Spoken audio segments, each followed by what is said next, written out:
My name is Z Sofrin, and I am the director here at Wolf Hollow. We got our nonprofit status in 1988, and we opened with our first wolves in 1990. One of the things that we're always trying to talk about here is the ecological or environmental benefits that wolves bring. First off, wolves were indigenous to Massachusetts, to New England, would have been one of the first animals European settlers encountered, and sadly Massachusetts was the first place in the New World that there was an official hunting program on wolves. In the Northeast, New England, we have an overpopulation of white-tailed deer, and a big reason for that is because we haven't had wolves here for 300 years.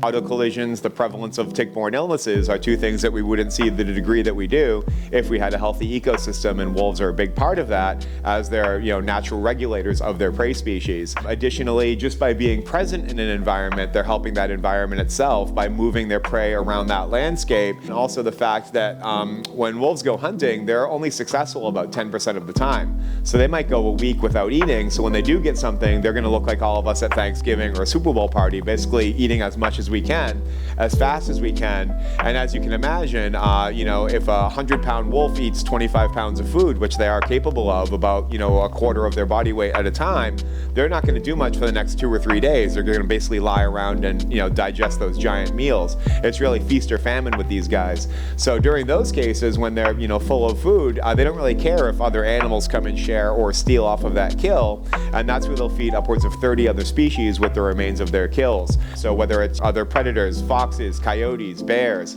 birds of prey, scavenging birds, crows, ravens, they really are benefiting a lot of animals they share their environment with. There's a lot of ripple effects out there that aren't so apparent on the surface.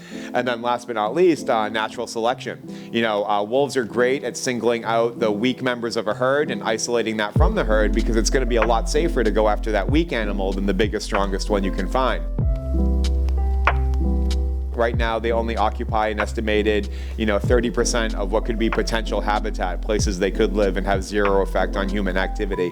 So we do have a long way to go as far as restoring them to appropriate places. Would I ever advocate for wolves to be brought back to Essex County, Massachusetts? No, it's not an appropriate spot for them, but we have, a lot of work to do. So yeah, so always just, want to make sure that we're getting out, reasons to have them, because yes, they're pretty, yes, they're cool, but, I think, we need to also understand what their place is, what their role is. The wolf conversation can be hard.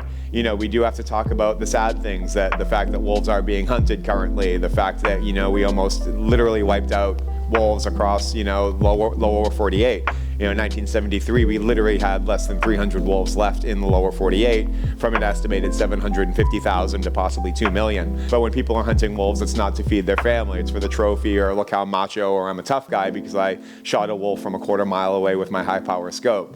So we're not trying to alienate the hunting community. That's exactly who we need to educate and kind of bring into this understanding. It's pretty primal to be in with these animals that, are so powerful, can take down, an 800-pound elk. But at the end of the day, they're nurturing, they're loving, and they just teach us so much. So yeah, I absolutely love it.